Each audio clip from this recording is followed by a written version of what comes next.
Graça e paz da parte de Deus Pai e do Senhor Jesus Cristo. Sejam muito bem-vindos ao canal Bíblia Sem Engano. No estudo de hoje, vamos enfrentar uma das interpretações mais polêmicas e perigosas dos nossos dias. A afirmação de que Cristo já teria voltado no ano 70 depois de Cristo, por ocasião da destruição de Jerusalém. Essa ideia, embora apresentada como profunda ou revelada, nasce da leitura isolada de textos bíblicos e ignora elementos essenciais da fé cristã. A pergunta que nos guiará é simples, direta e inevitável. Por que Cristo não voltou em 70 depois de Cristo? E junto a ela, outra questão fundamental. O que Jesus realmente quis dizer ao afirmar que esta geração não passará? Neste estudo, analisaremos o contexto profético de Mateus 24, o significado bíblico da palavra geração, o testemunho dos apóstolos e os eventos que, segundo a própria Escritura, necessariamente acompanham a volta de Cristo. Tudo será examinado com responsabilidade bíblica, coerência teológica e fidelidade ao Evangelho. Fique conosco até o final e permita que a palavra de Deus fale por si mesma. Sem tradições humanas, sem interpretações forçadas e sem engano. Vem comigo. A geração que não passa. Por que Cristo não voltou em 70 depois de Cristo? Ao longo da história da fé cristã, interpretações equivocadas surgem sempre que textos bíblicos são isolados do seu contexto e submetidos a leituras apressadas. Uma das mais recorrentes nos tempos atuais é a afirmação de que Jesus teria retornado no ano 70 depois de Cristo, durante a destruição de Jerusalém pelo Império Romano. Essa ideia se apoia principalmente na declaração registrada em Mateus 24:34. Em verdade vos digo que não passará esta geração sem que todas estas coisas aconteçam. À primeira vista, a frase parece conduzir a uma conclusão cronológica. No entanto, uma leitura responsável das Escrituras demonstra que essa interpretação não apenas carece de base sólida, como também compromete verdades centrais da fé cristã. A volta visível de Cristo, a ressurreição dos mortos, o juízo final e a esperança escatológica da Igreja. A pergunta que precisa ser enfrentada com honestidade é simples e objetiva. O que exatamente teria acontecido em 70 depois de Cristo que corresponda às promessas bíblicas da volta de Cristo? Se a resposta depende de eventos invisíveis, simbólicos ou impossíveis de serem confirmados histórica e biblicamente, então o problema não está na Escritura, mas na interpretação que se faz dela. Este estudo demonstra com clareza bíblica e coerência teológica que Jesus não retornou em 70 depois de Cristo. A expressão "esta geração" possui sentido espiritual, não meramente biológico. Existe uma geração perversa que atravessa os séculos e que a promessa da volta de Cristo permanece literal, futura e inegociável. O cenário profético de Mateus 24. O discurso de Jesus no Monte das Oliveiras responde a duas realidades distintas: a destruição do templo e a consumação da história. Como ocorre frequentemente na profecia bíblica, eventos próximos e eventos finais são apresentados em um mesmo horizonte profético. A queda de Jerusalém, ocorrida em 70 depois de Cristo, cumpriu de maneira literal a advertência de Cristo quanto ao juízo contra a nação que rejeitou o Messias. Contudo, o próprio texto ultrapassa completamente esse evento histórico quando afirma: "Então aparecerá no céu o sinal do Filho do Homem, e verão o Filho do Homem vindo sobre as nuvens do céu, com poder e grande glória." Mateus 24:30. Aqui surge uma indagação inevitável. Quem viu essa manifestação em 70 depois de Cristo? Que nação, que cronista, que testemunha registrou o Filho do Homem vindo nas nuvens com glória? Não houve manifestação visível do Cristo glorificado, não houve ressurreição, não houve juízo universal. Reduzir essa promessa a um evento militar localizado é violentar o próprio texto. A trombeta que não tocou. Jesus também declarou: "Ele enviará os seus anjos com grande clamor de trombeta, os quais reunirão os seus escolhidos." Mateus 24:31. Isso levanta perguntas que não podem ser ignoradas. Qual trombeta soou em 70 depois de Cristo? Quem ouviu esse som celestial? Que anjos foram vistos reunindo os eleitos dos quatro ventos? Onde ocorreu a reunião global do povo de Deus? Que mortos ressuscitaram? Uma trombeta que ninguém ouviu não é trombeta. Anjos que ninguém viu não são enviados. Ressurreição sem ressuscitados não corresponde ao ensino bíblico. O juízo que não aconteceu. A Escritura associa diretamente a volta de Cristo ao juízo final, quando o Filho do Homem vier na sua glória. Mateus 25. Importa que todos compareçamos ante o tribunal de Cristo. 2 Coríntios 5:10. Surge então outra pergunta decisiva. Onde ocorreu esse tribunal universal em 70 depois de Cristo? Quando a morte foi definitivamente vencida? Quando a criação foi restaurada? Se o mundo continua marcado por morte, corrupção e injustiça, então o juízo final não aconteceu. O significado bíblico de geração. Na Escritura, o termo geração não se limita a uma faixa etária. Ele designa identidade espiritual, padrão moral e postura diante de Deus. Jesus declarou: uma geração má e adúltera pede sinal. Mateus 12:39. Assim também acontecerá a esta geração perversa. Mateus 12:45. O Salmo afirma: esta é a geração dos que buscam ao Senhor. Salmo 24:6. Existem, portanto, gerações espirituais coexistindo na história. Os que se rendem a Deus e os que persistem na rebeldia.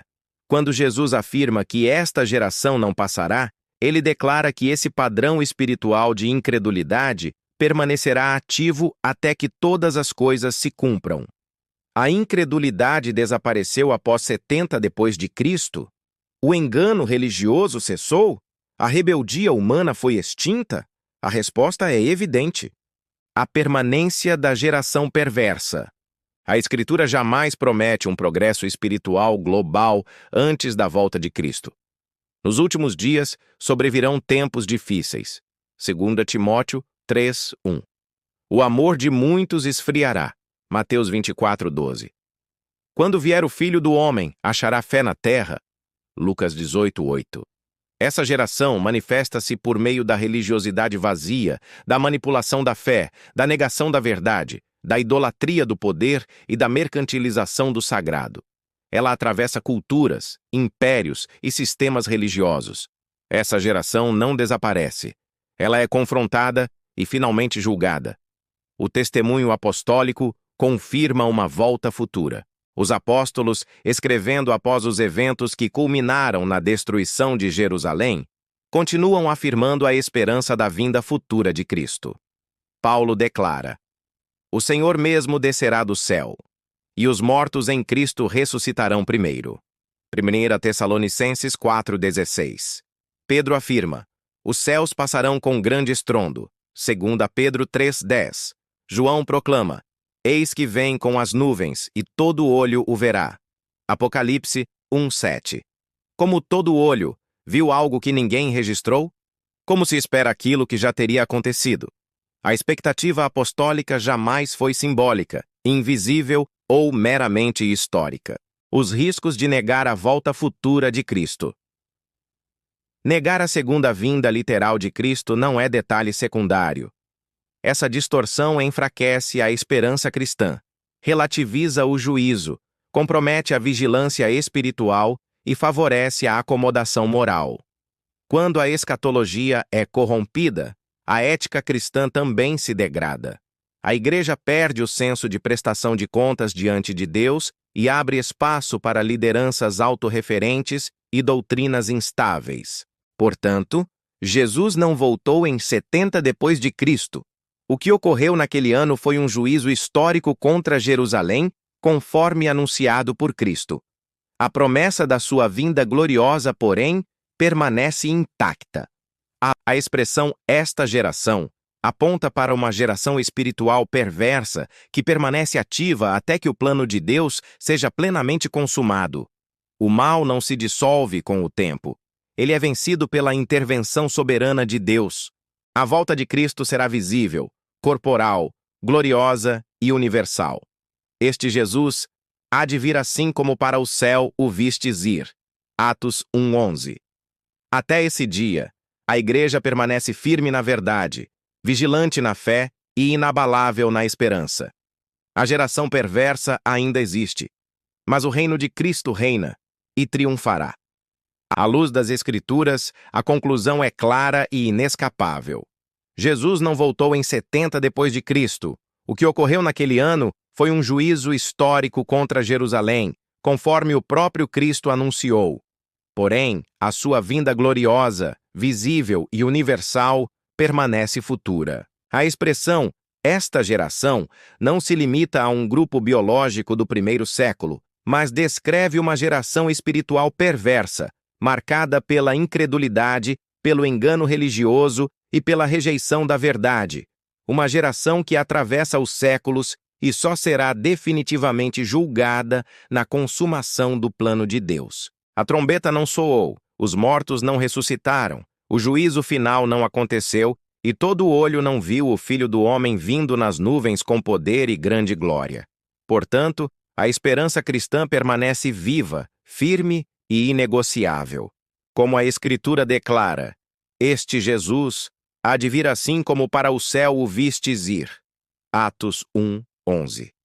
Até esse dia, a Igreja permanece vigilante, fiel à verdade, firmada na graça e sustentada pela esperança. A geração perversa ainda existe, mas o reino de Cristo reina e triunfará. Alguns falsos pregadores afirmam que muitas passagens do Novo Testamento foram escritas apenas para grupos cristãos específicos do primeiro século e, portanto, não se aplicariam à nossa geração. O problema é evidente.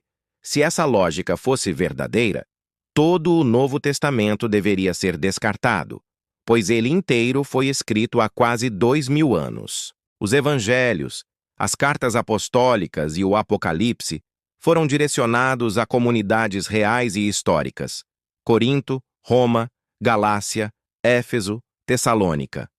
No entanto, a Igreja sempre entendeu que esses escritos foram preservados pelo Espírito Santo porque contém doutrina universal, válida para toda a humanidade em todas as épocas. A própria Escritura refuta essa leitura seletiva. Toda a Escritura é inspirada por Deus e útil para o ensino, para a repreensão, para a correção e para a instrução na justiça. 2 Timóteo 3,16. Aqui é fundamental esclarecer algo que muitos distorcem deliberadamente. Quando Paulo afirma que toda a Escritura é inspirada por Deus, ele não está dizendo que qualquer texto religioso existente seja automaticamente inspirado. A palavra Escritura ali não é genérica, nem aberta a qualquer escrito antigo ou considerado sagrado por homens. Há 3 pontos que precisam ficar absolutamente claros. 1. Escritura não significa qualquer livro religioso.